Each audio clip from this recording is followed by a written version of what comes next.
मैं चाहूंगा कि नागेंद्र उजाला जी वही जोश वही अंदाज के साथ अपने असली रूप में आए और अपने गाए हुए जो मिलियंस व्यू हैं उस गाने को प्रस्तुत करें। इनका साथ देने के लिए मैं आवाज देना चाहूंगा। जो भी नृत्यांगनाएं आई हैं ग्रीन रूम में बैठी हैं, आप लोग सम्मान के साथ मंच पे चली आइए। तब तक आप शुरुआत कीजिए, मैं सबको बुलाता हूं। रोज के आशीर्वाद से तमाम गाना हिट भइल। लेटेस्ट में जोन बाजा था वही गीत से हम स्वागत करें। हम और शिल्पी राज से मिल के गोले रही हजार एक एक को दिल मंगवैया 1000 बार के सुन ले भैया, एक एक को दिल मंगवैया 1000 बार। यो लव यू वही गीत से हम स्वागत करें। आप सबके सुनाए और देसी अंदाज में राजन भैया की टीम के जोड़ा नहीं थे। अंतरराष्ट्रीय टीम देश विदेश जानी सब है, यहाँ सब है। हम जानी आप सबके आशीर्वाद से आई वही गीत से स्वागत रही, सेवा रही। और बाद सुनाए अंखिया फर फर फरकता दिलवा धक धक धड़कता। हम और खुशबू तम जी मिल के गोले रहने जाए गीत के नृत्यांगना जी भी हम चाहें कि सबके हो मंच पे आ जाओ और कमाल और रसभरी मंच पे चले आए दोनों बिला बिला करते हुए। एक धुन बजा दिया जाए भैया, एक धुन बजाकर नृत्यांगनाओं का स्वागत कर दिया बजा रहे।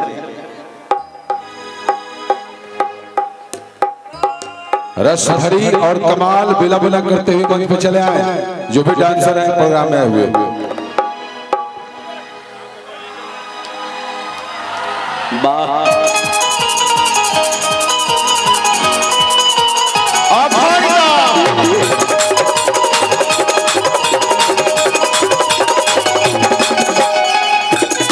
कमाल और रसभरी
स्वामी जी की रसभरी भी आई बा आ रही है। आइए आइए आपका स्वागत है। महिलाओं मेरे पास आओ, आओ सुंदरी, यह समय विलंब करने का नहीं, यह समय कुरुक्षेत्र में हमसे युद्ध करने का है।